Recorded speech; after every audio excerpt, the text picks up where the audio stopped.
Ymedia Group, the fastest growing media group in North America. Ramona ji, welcome to Channel Y Radio Y. Thank you for joining us. We are covering Indian elections, Indian province elections. There were 5 states elections, so there are being transformations, there are being new governments formation, and new film star in south of India getting first on his election is becoming the premier of the state. Thank you for joining us, Ji Ramona ji. It's great to be here, Arvind G. Hello and welcome to Y Media Newsroom. I'm Ramona Singh. I'm going to bring you the latest development on the U.S.-Israel-Iran war, as well as what it means for gas prices here in Canada. And Prime Minister Mark Carney, well, he's overseas. He joins the European Political Community Summit in Armenia, and he is the first Canadian to join this summit as a non-EU participant. And the latest announcements today, Ottawa is making rounds. It announced $1 billion loan program for steel, aluminum businesses that have been hit by the Trump tariffs. And there's much more to cover today. Essentially, we're going to go into detail. If you've seen your gas prices lately as you drive around the GTA, and perhaps you're seeing one place that's a few cents less or 10 cents more, or sometimes 15 to 20 cents. I've seen that. I've actually had to do a U-turn to turn into a gas station that was 20 cents cheaper than all the other stations. And I actually had a friend of mine who drove into a gas station, did the U-turn, drove into a gas station. As soon as he put the pump in his car, essentially the handle of the gas pump in his vehicle, then the price went up significantly by 10 cents. So this is rapidly changing. So it's no longer like it used to be before, where you have, the price of the day. And if you're able to do it before, nighttime, you can catch that rate. This is a massively fluctuating situation when it comes to gas prices. And essentially, it has a lot to do with what we're seeing take place in the Middle East, that a war that started on February 28th, where you had U.S. and Israeli forces attack Iran, assassinating the Ayatollah, as well as high caliber people in the Iranian regime. And essentially, it launched off the big war. So we've seen that there's been a ceasefire since April 7th, but a lot has shifted from the ceasefire talk that took place about almost a month ago. We've seen a few escalations, and now things have changed significantly. So let me catch you up on what's happening today. Essentially, last week we heard that Iran sent a list of their demands for end of the war peace talks. And to that, we had President Trump say that he's not yet satisfied with Iran's proposal. So just to go over what this proposal is by Iran. Essentially, there are 14 points they put out for end of the war plan. The first one being that they want this immediate ceasefire that would be permanent and all hostilities across Iran, Lebanon, and the broader regional fronts, right? We know that since the war began early March, Israel and Lebanon have been at it with Hezbollah in Lebanon, and Israeli forces have essentially started their occupation of southern Lebanon. So we're seeing that still escalate, even though they've been in a ceasefire that was announced by President Trump. It was supposed to hold for about 3 weeks. The escalation still continues. So another point that Iran had put forward to President Trump is to withdraw the U.S. forces and leave Iran. Essentially, we know in the last couple of weeks that the U.S. Naval ships have been blocking the Iranian port, preventing Iran from trade. And the other item that Iran has requested in this proposal to President Trump is essentially a full removal of U.S. economic sanctions and restoring Iran's global economic access. We know that sanctions have been placed on Iran for a better of 50 years. And this was one of the criteria that Iran had asked for, especially in that 10-point items that it had sent to the president to review to have that ceasefire take place. We know that there was one meeting with the U.S. delegation as well as Iran that was led by Vice President J.D. Vance. They didn't really come to an agreement on that term. second round was supposed to be held. Well, it wasn't a date that was set. Essentially, the news carried that the Iranian's foreign affairs minister Arafchi was taking a trip to Pakistan, and that's when President Trump said he was going to send his entourage, his people such as Jared Kushner and Steve Witkoff, to come and sit down for a second round of talks. But Iran said there was no scheduled round of talks, and we saw the foreign affairs minister Arafchi leave Pakistan. So then President Trump canceled that flight. So we know that there hasn't been a second round of meetings, but essentially the first one, they didn't come to an agreement because there was a red line drawn by the United States, as in no enrichment of uranium for 20 years. And this was a hard line that was drawn, that not even for civilian purposes. And this is where things stalled. Now, Iran has gone back with this new points on its end of war peace plan. And another item is that it wants to release the frozen assets. Essentially, there's billions in Iranian funds held abroad, and it wants it returned immediately. The other item is the war compensation that expects reparations for damages from the United States, given that they say that they were under negotiations with the United States on Iran's nuclear program and lack thereof, and enrichment of uranium. And to that, the war started. That was, in the middle of negotiations. So they're saying, the war that started wasn't warranted, and therefore there needs to be reparations paid for the damages caused.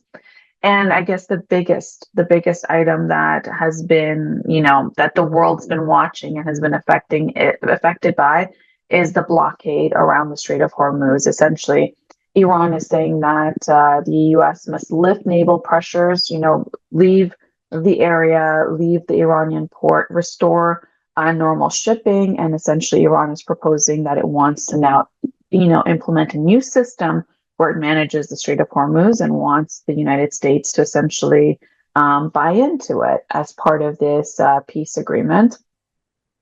Now, the United States is saying that, these are a lot of things that Iran is asking for. And Iran's also saying that the U.S. must commit to no future attacks on Iran, essentially saying that, this should be the last item after the 12-day war. If you recall last year, then you had almost, a 5-week war this year. So this was part of the front to have no more future attacks. And then there's the regional de-escalation of what we're seeing in the proxy fronts with Hezbollah as a proxy of Iran, and having that conflict end in Lebanon. So essentially, the structure of the plan is, the timeline is about 30 days to resolve these core issues. And it's proposed it into like a multi-phase approach, such as the ceasefire, stabilization, to make sure it continues and doesn't escalate, and to go into the negotiation phase, and then the final settlement on some of those points. Now, one major thing that it is not part of this proposal is that, Iran did in the initial meetings say that it would agree to perhaps 3 to 5 year term of no enrichment of uranium, which would essentially take it to the end of President Trump's presidency. So that has essentially been negotiated on, and this is where U.S. is saying that no, we need to address this, threshold of zero enrichment of uranium first. And then this is why President Trump says he's not satisfied, and then essentially go and target all the other items Iran is proposing. So this is a shift in terms of the proposal, whereas Iran's strategy is to end the economic pressure, remove the sanctions, remove the blockade, and then, and then position Iran as the regional influence by being in control of the Strait of Hormuz. Whereas the U.S. is saying, no, it needs to maintain its leverage, enforce nuclear limits. And essentially, this is, President Trump has to show why he started this war to begin with. And this would be a massive win for him if he's able to secure that with Iran. So on both sides, there seems to be that stalemate. And a deal would essentially mean that there'd be global economic relief, such as what we're seeing with the gas prices, as 20% of the world's oil comes out of the Strait of Hormuz, which has been a major part of this conflict. And when there's no deal, essentially there is prolonged instability in the region.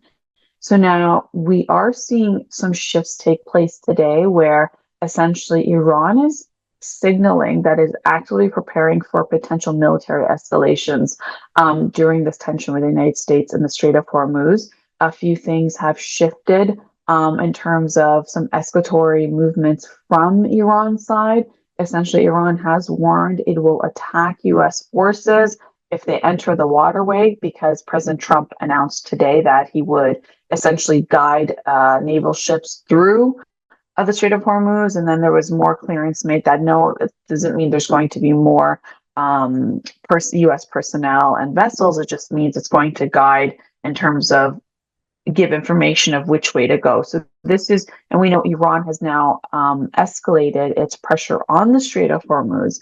So this is, the U.S. did launch its naval operations called Project Freedom to essentially guide ships through the strait. But to this, Iran is showing a lot more pushback on this entire thing. And so this standoff is switching, very quickly to what would be an active military preparation phase.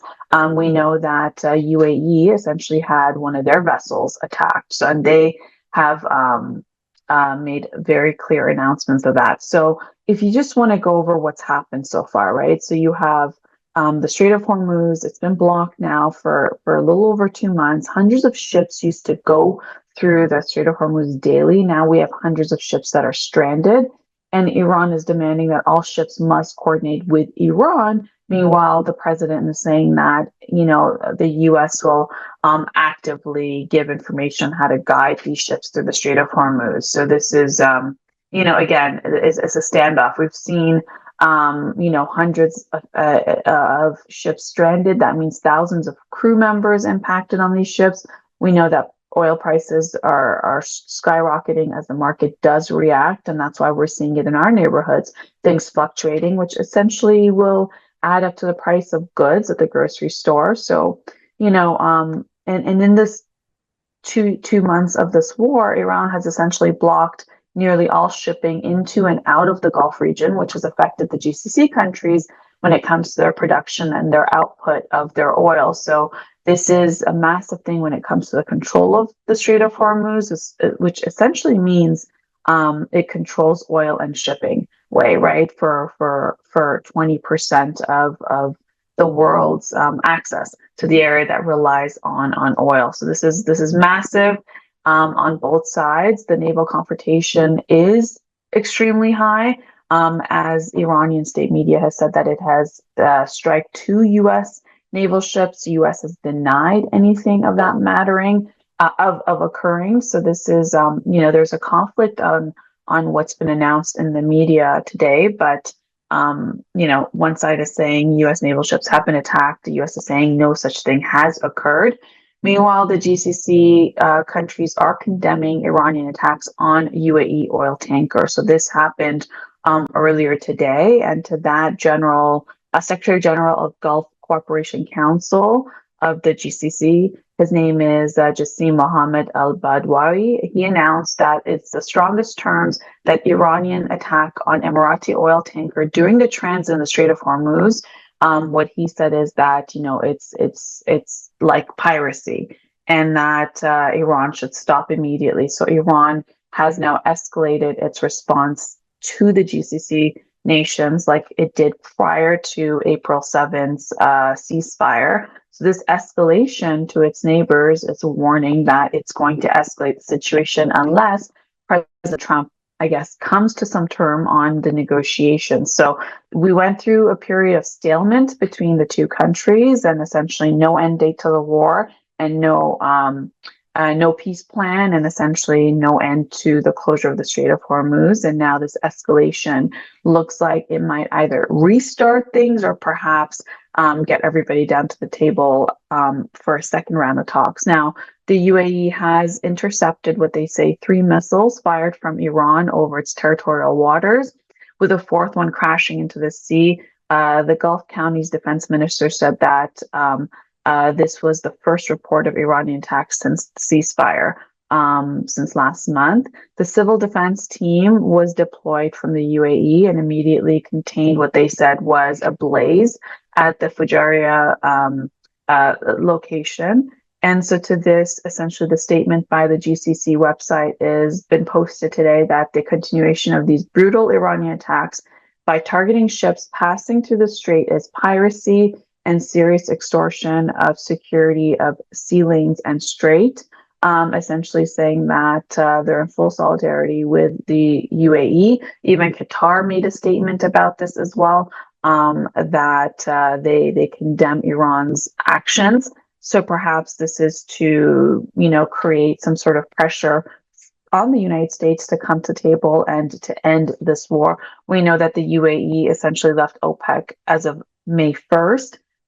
Which means that they're under no more restrictions in terms of their production capability of oil as well as pricing. So this is happening, back to back. Meanwhile, in the U.S., the Treasury Secretary Scott Bessent says that the U.S. is looking to see whether China will be engaged in diplomatic efforts to pressure Iran to open up the Strait of Hormuz, and we saw that happen with his interview with Fox News as a major thing for him to announce.